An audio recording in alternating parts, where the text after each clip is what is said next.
Good morning, dear students. I hope you people are fit and fine. Please stay at home and study your subjects. In furtherance of the previous video lectures that was devoted to the sources of international law, today I am going to discuss treaty as a source of international law and how they are formed. You know that the 1969 Vienna Convention on the Law of Treaty defines a treaty as an international agreement concluded between states in written form and governed by international law. What it says, what is the definition of treaty? As per VCLT 1969, VCLT means Vienna Convention on the Law of Treaty. It is an international agreement concluded between states in written form and governed by international law. It is the definition of the treaty as per VCLT. VCLT is the law-making treaty that prescribe the rules for the formation of a treaty. In 1986, Vienna Convention on the Law of Treaty between states and international organizations or between international organizations extends the same definition to agreement between IGOs, international government organization, international organizations, and states or other IGOs. Although the 1986 Vienna Convention awaits a few more ratification before entering into force, IGOs has been participating in the treaty making process for decades. Intergovernmental organization, IGOs. The term treaty is usually thought of in a generic sense and so covers all agreement, whether they are called accords, convention, covenants, pacts, protocols, statutes, along with other terms in use. For example, Charter of the United Nations, African Charter of Human Rights, American Charter of Human Rights. These are the name of treaty. Yeah, statute, Rome Statute of ICC, International Criminal Court, or agreement. पढ़ा है आपने NAFTA, North America free trade agreement, और pact, Warsaw pact, covenant, international covenant on civil and political right, international covenant on economic, social and cultural rights, conventions. There are so many conventions. Convention on the Law of Treaty, Convention against Corruption. There are so many conventions. Protocol, Kyoto Protocol, additional protocol to ICCPR. So these terms are the synonymous of the term treaty. There are some interesting pattern in use of the various terms referring to agreements, but none displays the generic meaning of treaty. Okay, so we have discussed why there are different type of the word is used. If it is a trade related contract, trade related agreement, then generally it is called agreement, North American Free Trade Agreement. Multilateral treaties के लिए convention use करते हैं. Convention often enjoy the sponsorship of the United Nations or one of the specialized IGOs within the UN system. Okay.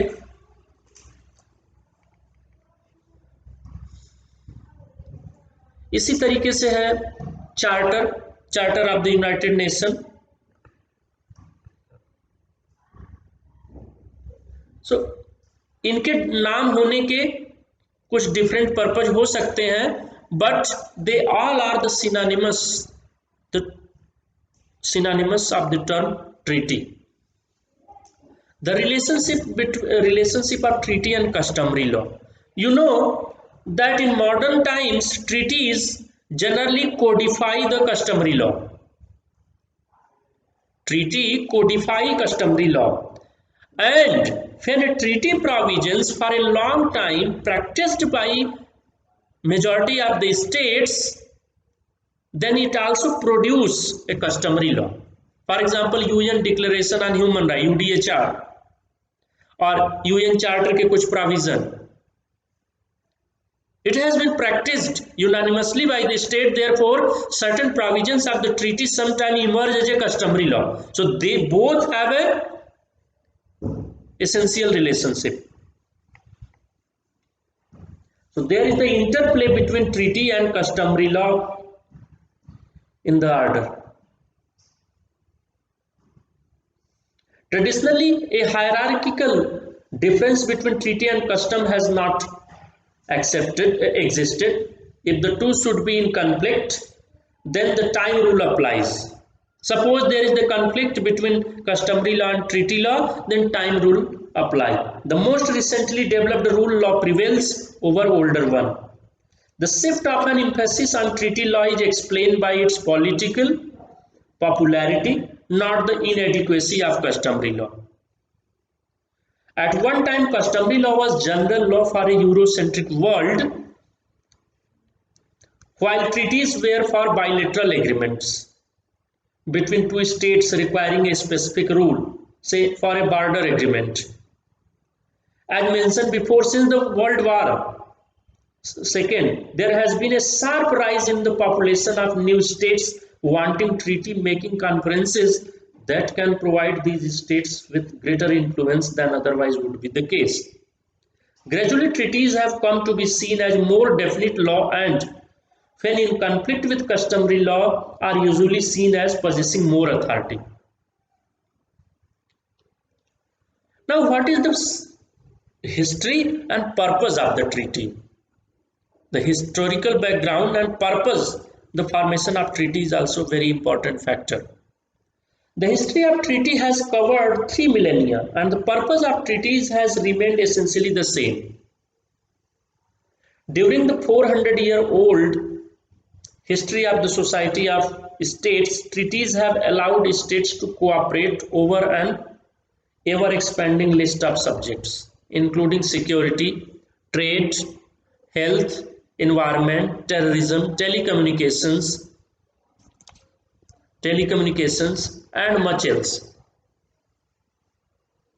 Philip Elliott believed states were always conscious of operating within an international society, one that was well defined by the early 19th century. For the benefit of this society, Elliott thinks treaties perform a social function analogous to legislation in national system. In the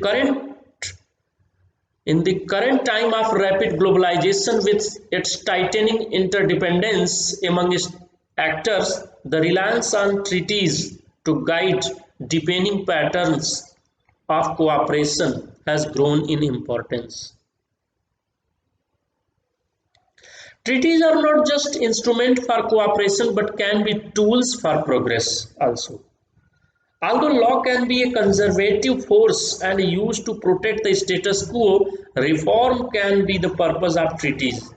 There is a growing list of conventions that call for bold change and reform. By accepting these conventions, states have been willing to provide better human rights practices, cleaner environments, and to reject weapons ranging from landmines to atomic bombs, all aimed at making a safer world for human living. What is unequal treaty?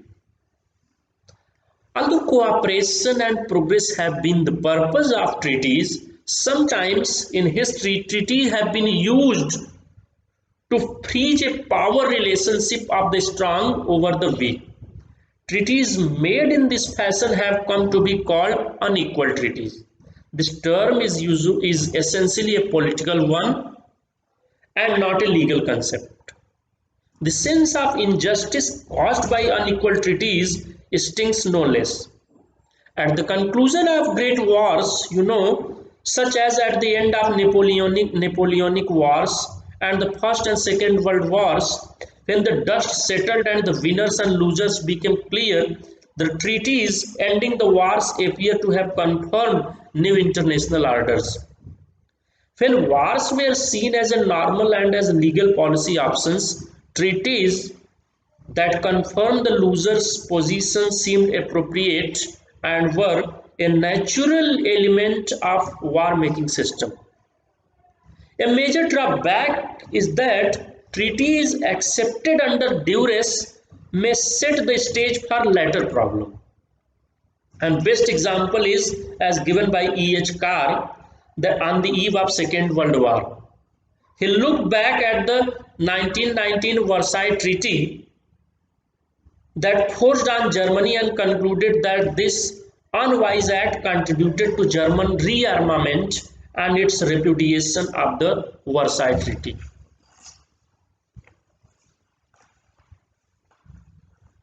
However, few historians fail to point out that unfairness of Versailles Treaty was one of the major causes of the Second World War. Unequal treaties go back to earliest history of the state system. They were common between Europeans and indigenous peoples in the New World of Americas and established spheres of influence over the Chinese, Persian, Ottoman, Turkish Empire. Since the Second World War, Third World and communist states have brought up the subject of unequal treaties at international fora, but to little avail.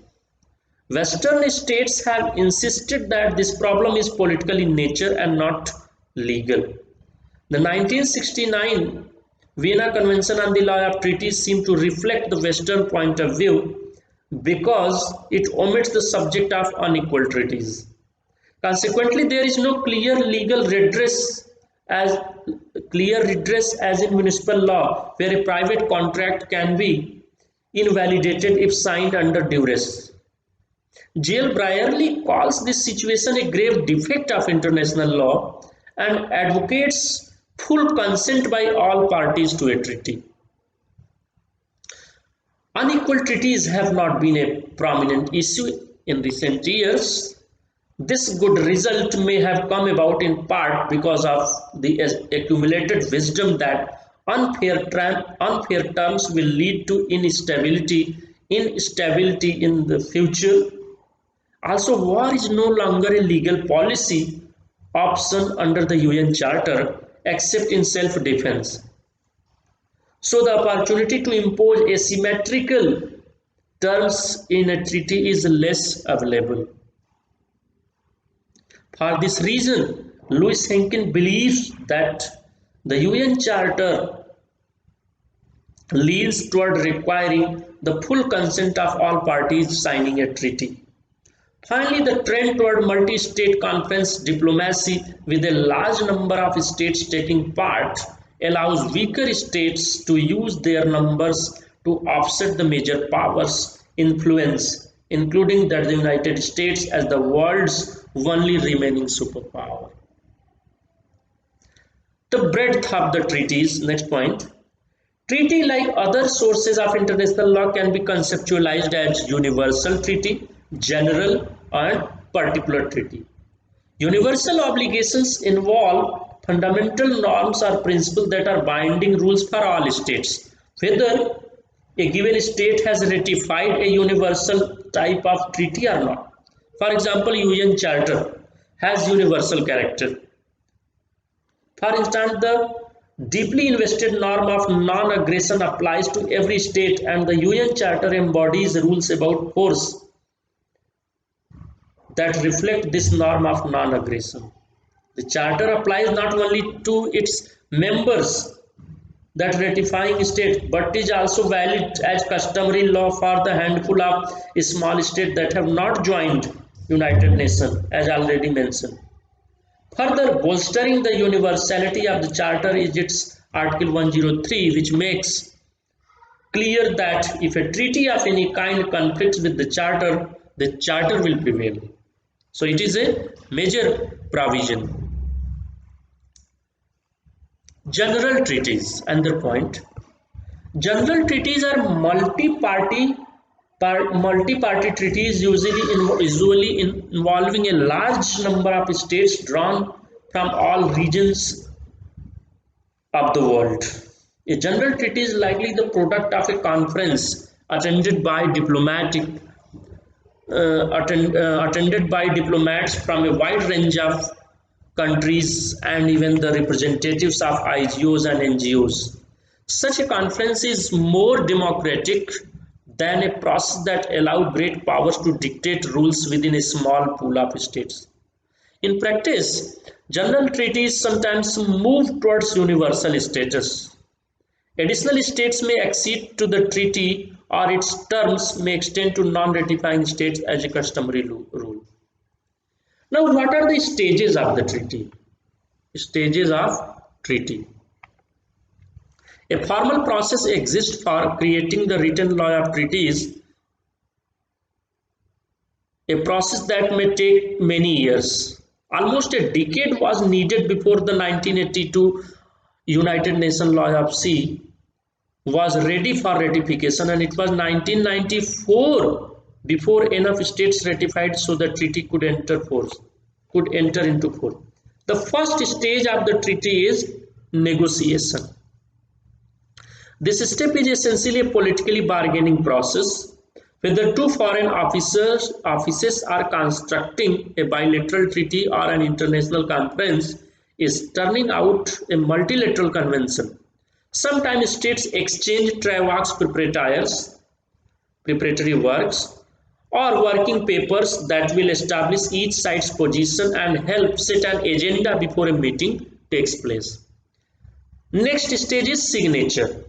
The signature stage requires that diplomatic representatives sign the text of the treaty as an expression of provisional consent. But the treaty is still subject to the approval of the representative's government. Now, ratification is the stage when the government of a state agrees to be bound by the treaty as a lawful obligation and becomes a party to the treaty. The procedure for ratification can range from the signature of the country's chief executive to a more complex process involving the national legislature. Sometimes a president and prime minister, after toiling long and hard for a treaty, may face serious disappointment. For example, President Woodrow Wilson of US, often called the father of the League of Nations, campaigned vigorously to persuade public opinion and indirectly the Republican-controlled Senate to accept the 1919 Versailles Treaty. President Wilson needed a two-thirds approval vote by the Senate to complete the ratification process for a treaty that would formally end the First World War and provide for the League's creation. Campaigning for the Versailles Treaty on an extensive tour by train, Wilson suffered a stroke in Oklahoma and later died. The Senate never approved the Versailles Treaty, leaving the United States outside the League. And you know, United Nations was not the member of League of Nations, therefore it was the major cause of the failure of the League of Nations.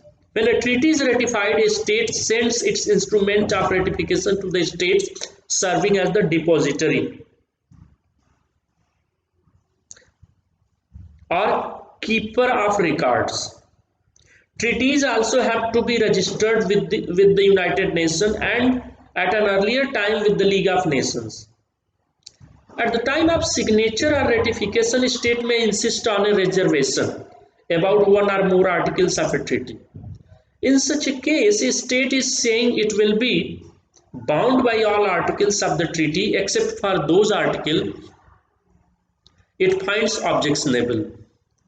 Some treaties might not ever go into force if reservations were not allowed, and yet enough reservations by a lot of states could easily vitiate the purpose of a treaty. Numerous states insisted on reservations to the Statute of International Court of Justice because they wanted to limit the situations and issues that could draw them before the World Court. Compulsory jurisdiction is a jolting notion to a sovereign state, especially considering the long history of states' independence from higher authority. A modern trend has been for treaty creating conferences to be cautious about allowing reservations or sometimes to prohibit them altogether. The 1966 Convention on the Elimination of All Forms of Racial Discrimination provided that a reservation would be unacceptable if two-thirds of the ratifying states objected to it. The United States has experienced several diplomatic defeats because of its pursuit of reservations.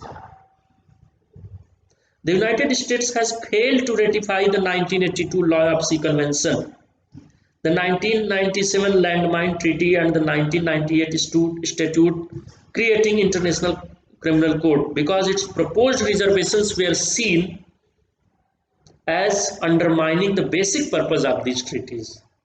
The World Health Organization 2003 Framework Convention on Tobacco Control is an example of a multilateral treaty prohibiting all reservations without exception. Next point is entry into force of a treaty. It is the next stage of treaty making and it is ordinarily without controversy.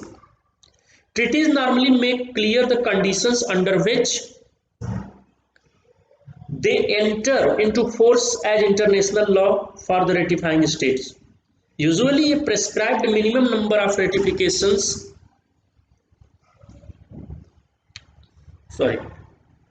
Usually a prescribed minimum number of ratifications are needed to make the treaty lawful. The 1948